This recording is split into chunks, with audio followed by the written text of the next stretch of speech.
Yo, what's up? It's Tuna. Hope you guys are doing well today, and welcome to my Lightning Strike Deadeye video. Basically, an overview of what I'm gonna be doing this league start, what I'll be playing. Yeah, you might, as you probably already just guessed, I'll be playing Lightning Strike Deadeye. Now, a lot of you might be thinking, why you're not playing Warden? It's the new stuff and all that kind of stuff. Yeah, like Warden actually looks very good. But the reason why I want to go Deadeye is because Deadeye has actually access to Lightning Strike of Arcing early. And Lightning Strike of Arcing is a really, really, really nice gem. So just to compare the normal Lightning Strike with Lightning Strike of Arcing. By the way, these are not yet updated with the effectivenesses of next league and the fact that they got removed added lightning damage. But just keep that in mind. So the difference with Arcing is that it has a little bit less damage in that the base effectiveness is only 388 as opposed to 400 on the normal Lightning Strike. But the big difference is that normal Lightning Strike fires a total of 4 projectiles, whereas Lightning Strike of Arcing fires only 1. And one projectile sucks, right? Obviously. But the upside of that is the fact that we have 9 inherent chains built into the skill. And then on top of that, we get 10% more damage for each time that the skill is chained. What this means is that, as it chains through monsters, it just gets stronger and stronger and it improves your clearing capabilities. So if you're stacking maybe a little bit of proj speed in addition to some other things I'll talk about a little later, but that synergize well with chains and that sort of stuff, this becomes like a really, really strong clearing skill, which is the one thing that I feel like is kind of lacking in normal Lightning Strike. Now, you might argue that if you do stack projectiles through, projectile mediums, through larges like claw larges and things like that, as well as Dying Sun, you will be able to actually get enough projectiles to play LS of Arcing on Warden. But the difference is that you won't be able to start it. And I want to be able to start LS of Arcing because right off the get-go, I want my clear to be good. And it's something that I really enjoy. Plus, on top of that, Deadeye is just a great ascendancy. It provides utility, provides speed, and damage. Now, let's take a quick look at the ascendancies in depth. We have Warden that has some very insane nodes in Avatar of the Wilds, as well as Oath of Spring. Oath of Spring gives you a ton of damage on paper, but you do have to actually stack up your shocks. You have to hit minimum shock first of all, and secondly, you have to be hitting a ton. So in case of Lightning Strike, you would have to be hitting upwards of 10 times per second with double hits in order to actually get maximum shock, taking into account that your shock duration is going to be about 2.3 seconds with the increased duration nodes here. And then we have Avatar of the Wilds, which is also very strong because it actually gives you 80% more damage when you need it. In that you're going to be finding maybe a tanky rare, a soul eater rare, or a boss, and you're going to click it. And then you have 10-second downtime of it recharging, and then 10-second uptime of it charging. So you could theoretically say that it's about 40% damage. But yeah, it's 80% when you need it, so that's pretty good. But the coolest node I think is going to be Oath of Winter on Warden, and yeah, this is like a really, really strong defensive layer in that you can freeze things for 2 seconds, and when you don't freeze them, they are much more likely to be frozen on consecutive hits. So yeah, this ascendancy is really strong, but the last node is a big question mark, right? Because Oath of Summer is terrible in that we do not deal a large enough fire hit in order to hit like a high scorch, and to be able to actually get high scorch, we wouldn't be able to essentially invest into that hard enough. But the tinctures are a question mark. They could be very, very strong. But I do encourage you guys that if you do want to play a normal or variant of Lightning Strike, Palstron is actually playing it on Warden, so normal non-arcing LS, and he's going to be league starting that. So I implore, I think you guys should check him out. But in my case, I am going Deadeye because Deadeye, as soon as it gets Merciless Laboratory, we go for Endless Munitions. And as soon as we have Endless Munitions, we are actually able to equip our Lightning Strike of our Arcing gem. So yeah, thanks to that, we can pretty much already have good clear right as we get to maps, as long as you have actually acquired a Lightning Strike of Arcing gem. And yeah, aside for that, we also get Ricochet, and Ricochet is really nice because it's able to make your projectiles collide with terrain, and when they do, they have a 30% chance of then, chaining back to an enemy or something like that. Then we have Gathering Winds, which was slightly nerfed, but it's still amazing in that it gives you, more movement speed, attack speed, and all that kind of stuff. So action speed is just really nice. It's a multiplier for all your actions. And then Focal Point, which is going to be making our mark increase the critical strike damage that the enemies take, as well as increasing your critical strike chance. So overall, the package on Deadeye is very good. And there is, of course, another alternative, which would be Slayer. Slayer is honestly the best ascendancy for normal Lightning Strike non-arcing, but again, it suffers from the same issue that I think Warden does, that it is not actually able to start as Lightning Strike of arcing. Therefore, in my opinion, is worse off as a league starter in comparison to Deadeye. So that is why I want to be playing Deadeye. Now, there's a lot of other things that play into this, but that is the sort of like the basics as to why. So now I'll talk a little bit about the build and what it looks like in endgame, and then how we're gonna be getting there from early on, and so on and so forth. So first of all, in endgame we are actually going for armor, because this league they indirectly buffed armor by making monsters not overwhelm as much. Now, overwhelm was a mechanic that basically made monsters ignore your armor, TLDR, and that made building armor really bad in general in most cases, because you would just die anyways against monsters where you actually needed your armor the most. But they have nerfed a lot of those sources, so now we are actually more incentivized to build into armor. So building armor on this character, we can get a very high amount. So I have like 40,000 armor right now, and that is thanks to the Light of Meaning, which is a new that which was taken jewel, which you can see, which gives you 7% increased armor per passive in the radius, and that's pretty much all of the percent increased armor that we need. We have 231% increased armor.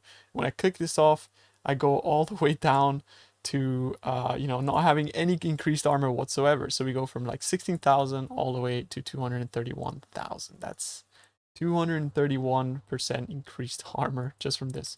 So that's pretty damn crazy, and I think it's going to be one of those jewels that you might want to pick up rather early in your progression. And overall is how we're actually build into armor as a Deadeye. On the right side, not having access to any actual, increased armor and that sort of stuff. Now, the rest of the armor is coming from Determination, which has already been accounted for in the nerfs here in the Path of Building. So we have Determination, and then we're also feeding into Molten Shell. And because we have all of that, right, you can see that we have like a max physical hit of 17,000, which is fairly modest for a character like this. But when we click Molten Shell, that boosts our, effective HP pool, which is a number you shouldn't really pay too much attention to, but your Phys max hit to 30,000. However, Molten Shell is just going to be there as a last resort for when you're taking an overwhelming amount of damage. And since we are actually a build that has very high recovery, we can use that to our advantage, because, since we're getting hit a decent amount, we'll just be like leeching all of that back, thanks to like the claw implicits, which is like life gain on hit, as well as the mana gain on hit, and that sort of stuff that we get as well. So yeah, we're gonna be like able to tank big hits, deal a decent amount of damage, and we're also essentially very fast, because we stack up to like 240% movement speed and all of that kind of good stuff. So that is the late game variant, but how do we actually get there is the big question. It's what a lot of people will probably be wondering. So like all my other guides that I've been like league starting, I wrote a max roll guide for this too. You'll be able to find all of this information in the Path of Building as well, and that is right here at the bottom. You can see that I have progression from Act 1, 2 to 4, 4 to 6, 6 to 8 to the claw respec 8+, and then also to the crit LS into early game. And you can also change all of your item sets here. So we have bow leveling, claw leveling, early game, mid game, end game, and also the skill gems: Act 1, Act 2, Act 3, Act 6, claws, crit respec, early, mid, and late. So yeah, you go at any point and you can swap these over, and you can see like where you're currently at in the game, and you just you just change those over accordingly. But for those that want a more detailed kind of explanation, you can go here on the Max Roll Guide. And the Max Roll Guide basically has a leveling section. You can click here at the top, where you can use this slider to sort of dictate like what level you currently are, and then they will show you which passives you are taking at that level. Now, because melee actually sucks early on, like it's really, really bad, especially Lightning Strike, you're actually going to be leveling with a bow, and you're going to be leveling with a bow all the way to Act 6 until you get the additional strike. A lot of that stuff is detailed here in the tips and tricks, so you can just like check those out here, and whatever information you need, hopefully it is covered here. Otherwise, you can always come by the stream and ask a question. I'll be league starting it myself. Also, you can follow along and do any of that sort of stuff. But yeah, so if we close here the tips and tricks, you will see that we will level in Act 1, and we will grab Precise Technique into the Onslaught, as well as some life and flat life there too, and the accuracy to help us with Precise Technique. And then from here, we will take Point Blank, because you'll just deal a ton more damage when you are close to enemies. But we'll swap to Rain of Arrows at this point, because I think Rain of Arrows is just really nice. The fact that it has a ton of arrows and you don't need to actually be getting more arrows to have decent clear. But some people prefer to go for like a 1 arrow lightning arrow. You can do that too.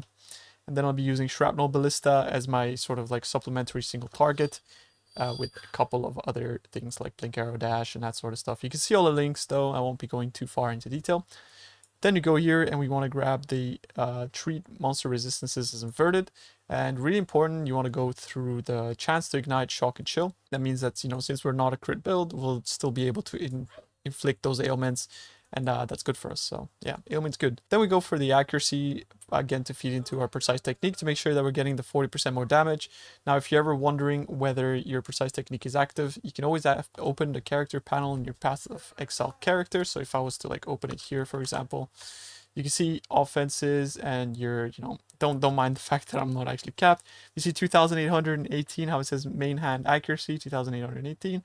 You hover over your life, and if that's below 2,818, that means that your Precise Technique is not active. So that's how you check it. So as you level, then you want to be like respecing a couple points, going through Quick Step for some movement speed, and then you want to rush Multi-Shot, because once you have Multi-Shot, you have access to the non-Vile Strike skills, target 1 additional nearby enemy, and this mastery enables you to use Lightning Strike. So from here is when you'll be swapping out to Lightning Strike. As soon as you get to this point, you can take, you can respec all of the bow nodes that you see here. So you respec the bow nodes, and then you respect some of those here. You will take these away as well. And once you take all of those nodes away, then you will also path to the claw nodes, and that is basically when you'll be taking Lightning Strike in. So that's when you have Lightning Strike, and hopefully you'll have a 4 link. So that's Lightning Strike, added cold, Trinity support, and added lightning damage. Now, as soon as you have anger and added cold in your links, Trinity support should be no problem. But always double check on the top left of the screen that the little things are like all lit up, so that you know that you're getting the additional damage from that. So yeah, and then it goes all the way here, and it tells you that leveling is complete. And you can always come back to this or the Path of Building to know exactly whether you are speccing into the correct nodes. Then once you've done that, you can go into the progression, because the progression is where all of the bulk of the upgrades are going to be detailed, and the type of items that you're going to be buying at what stage of progression. You do have passive trees here at the top, early, mid, and late, and this is just like in the Path of Building. But you'll see that you're like, oh, Tuna, like early game level 100, but it's not actually like level 100. You can just like scroll it all the way back, and it's just to show you kind of like the node priority. Like if you were level 100, what nodes you would spec, but if you weren't level 100, what nodes you would respec. So make sure that you're using these little arrows. But again, you can always check that out in the Path of Building or anything like that. So yeah, you can see the sort of order of priority. And then into mid game as well, it shows you where to put your jewels and that sort of stuff. And right here is where the Light of Meaning is going to be the new jewel that I showed you just earlier in the Path of Building, where you get all that armor. And then end game as well, we do a couple respecs, and we go for the big clusters that give us additional projectiles. So with these 2 clusters, that's how we're going to be shooting a ton of punches. 5, 6, what is it, 4, 5, 6, yeah, 6 projectiles in total with these. It's really nice once you get all those. And there's some other really cool stuff with these clusters, in that follow through gives you 15% increased damage with hits and ailments for each remaining chain. And that means that your first projectile hit is basically going to be dealing like 130% increased damage, which is pretty cool. And you can multiply that by however many clusters you take. And then the second one, you just take some more projectile damage with attack and cast speed, which is pretty nice. But the second one could also be like projectile speed or something like that. Yeah, these clusters, Phantom Blades, are going to be very expensive early, but know that you don't necessarily need to have a 3 notable cluster. You can always just like alt spam for Phantom Blades, and kind of just whatever it, right? You're just going to have the Phantom Blades here at the back, you take it, and then you still have access to your jewel sockets. So that's pretty much all there is to know about the passive tree. But the gear progression is what's very detailed here. So it will take you through everything that you need to know with the gear. So swapping to Lightning Strike of Arcing, what you want to know, and that sort of stuff. The type of weapon, what kind of rares you're looking for, as well as like potentially how to craft them, making sure that you're keeping up to, keeping up with your gem colors, your links, when to look for 6 links, what type of uniques you want at what time, what type of flasks you want. Like it's literally all there. It's explaining absolutely everything, including even like obscure mechanics such as the Spectre setup that we're going to be doing this league, like Dark Marionettes that you're going to want to be linking. And that is all tied as well to the skill gems that you see here on the side. So basically, like, the path of building profiles that I was showing you earlier. It's just a neat way to display all of that stuff and also to give context to what you are doing as well. So like, yeah, you can swap between mid and late, so you can see kind of like the kind of gems that you want to be looking for at what point in progression, and all that stuff, right? And as you go through and you upgrade all your gear, there's this nifty little thing where you can tick it here at the top left, and as you tick it, it starts to populate the equipment here, so you can kind of get an idea of where your character is at and what it should be equipping at what point. And if you ever like tick something by accident, you can always go back and untick it, and it'll go back to normal there. So yeah, that'll take you to mid game, and we'll basically redo all your gear, and then end game again, will you redo all your gear again. But that's just kind of like the life cycle of a Path of Exile character.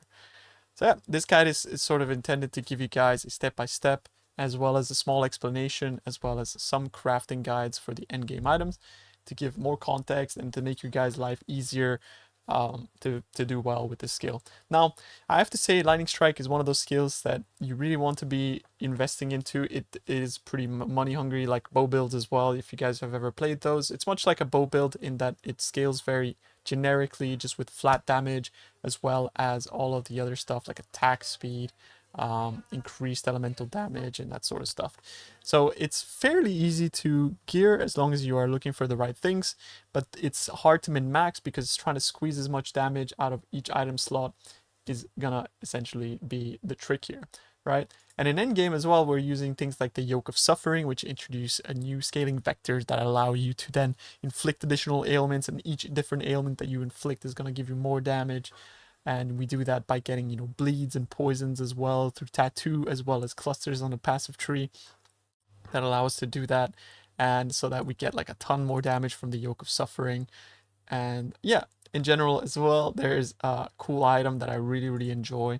That is the Soul Ascension, which when you're doing very dense maps, you put the Soul Ascension on and you get like a decent amount of Soul Eater stacks, which can go up to 55 if you have the +10 ones, and with 55 increased Soul Eater stacks, which honestly, like it's quite hard to stack. It's like a 25-second ramp up time for it if you're constantly hitting on cooldown on single target, or if you're constantly hitting rares or unique enemies on cooldown, then yeah, you're gonna be getting basically double damage from these gloves, and it feels really cool because you're just super fast and attacking super fast. And yeah, overall, this build is really satisfying to take from early into endgame, and it's been buffed by 88%. So I did a run all the way from Act 1 into my Watchstones, and I have to say, when I was doing my Watchstones, the damage wasn't amazing. The damage was pretty bad, and I had a 6-link, but for context, a 6-link is actually less damage than you would deal next league on a 4-link. So assuming that, the buffs are coming through and we're gonna be having the same gear as I was having in this run, then your damage is gonna be pretty insane. But now let me finally explain one of the most important mechanics, as well as one of the most, one of the things that people ask a lot, basically, with Lightning Strike, how you min-max it, which is what I set up here, standing next to the old Koduku. And yeah, how do you double hit on Lightning Strike? So Lightning Strike is a skill where if you use additional strikes to your benefit, through having them allocated here, you can see non-Val strike skills strike one additional target. What you can do is you can actually hit an enemy twice. So you see right now I am hitting the floor, and you see one of these light beams striking onto the floor. That is your strike, and then the projectiles are what's hitting the enemy. So you see that one of those projectiles is disappearing, and I'm striking the floor. But if I was to position myself a little bit closer, you can see that there is actually 2 of those light beams now hitting the target, and then one of those projectiles is still disappearing. What that means is that I'm actually able to hit with both my projectiles as well as my strike in one action, meaning that I am getting the additional damage that I would be from my melee hit as well as the projectile, by just having clever positioning, which is one of the only strike skills in the game that is actually able to do this, which essentially doubles the effectiveness of added damage that we have, and yeah, makes the skill extremely strong. And on top of that, the skill gem also has a Vol variant in that is Vol Lightning Strike, which is an insane button. I'm in standard, so everything is a complete mess here, but it's a button where like you press it and just like puts the projectiles everywhere, and it deals insane single targets. So that'll be a high priority for you to get um, early game or like whenever possible, right? Especially with like Vol LS of Arcing, I would just prioritize getting the Vol version over putting quality on your gems, and then in Endgame later on, you can, you know, min-max and go for the 21-20 Vol through the Alva temples and that sort of stuff. And yeah, I'll quickly show you guys exactly what my character looks like for the run that I was doing. So this is the character that I took to the Watchstone runs to kill Eater and Exarch. As you can see, I got pretty lucky on a 6-link, but as I said earlier, this is going to be less damage than a 4-link next league. And my claw, I got kind of lucky on that fracture, and we just put an essence on it, and then we crafted critical strike chance. But it's not something too insane to achieve next league, especially with recombinators, and hopefully with the new gamble type of NPC that you'll be able to get your claws from, and just basically all your rares from, and that sort of stuff. Now, since this was a SSF run, I just dropped Shadows and Dust, so I ended up using them, and the rest is just very generic items. Like here, I'm using this for the critical strike multiplier and the reservation, the precision mastery, sorry, the precision mana reservation efficiency.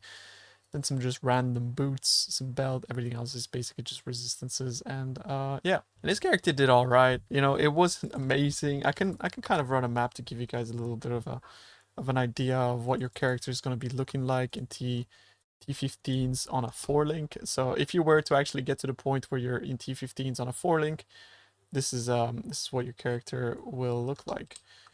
I won't run the whole map, but just to give you guys an idea of what LS of Arcing looks like and what it does. So yeah, I'm looking forward to playing a Lightning Strike, and I'm also looking forward to starting on the Ranger Ascendancy, because it's my favorite Ascendancy in the game, as you guys probably know. I'm just like a bow guy that now is playing like claws that are actually just bows as well. So yeah, I mean, this is kind of like what the skill looks like. It's really cool that it chains between mobs. You can see it jump around, and if you have the MTX, it also looks very cool. But as of right now, this character is like, it's pretty bad, right? Like in Trade League on day one, you should have already way better gear than this, and you should also have way more damage because of the buffs to Lightning Strike too. So this is kind of what you can look forward to on day one. And the nice thing is that like you're actually really fast. You're just like kind of zooming through maps with shield charge or whirling blades, whichever one you prefer. I like shield charge myself because with the movement speed and attack speed that we have, in that we're like Deadeye and we're getting a ton of action speed as well as all that good stuff. And we're almost dying to an Exodia rare. Yeah, like you're just gonna be like zipping around really fast with your shield charge. So it's really satisfying. But the downside of that is that shield charge like tends to like get stuck on stuff, as you can see here, for example, which a lot of people don't like. Whirling Blades doesn't do that. So yeah, that's the upside of Whirling Blades. But that's kind of like a little showcase of what the build looks like, and I hope you guys have found, you know, the showcase slash my little ramble slash all this information dump a little bit helpful at the very least. And if you do have more questions and that kind of stuff, you know, at me in my Twitch chat. I will be around, and I'll be league starting this build as well. And yeah, actually, hopefully a lot of the questions you guys have should be hopefully answered by my max roll guide as well. So you can always go into the frequently asked questions to see if maybe like a question that you have is covered here, or maybe just like look through the progression and that kind of stuff. So yeah, thanks very much for watching, guys. I hope this video was helpful. I hope you guys, and wish you guys a fantastic league start, and like and subscribe. Thank you. Bye bye, guys.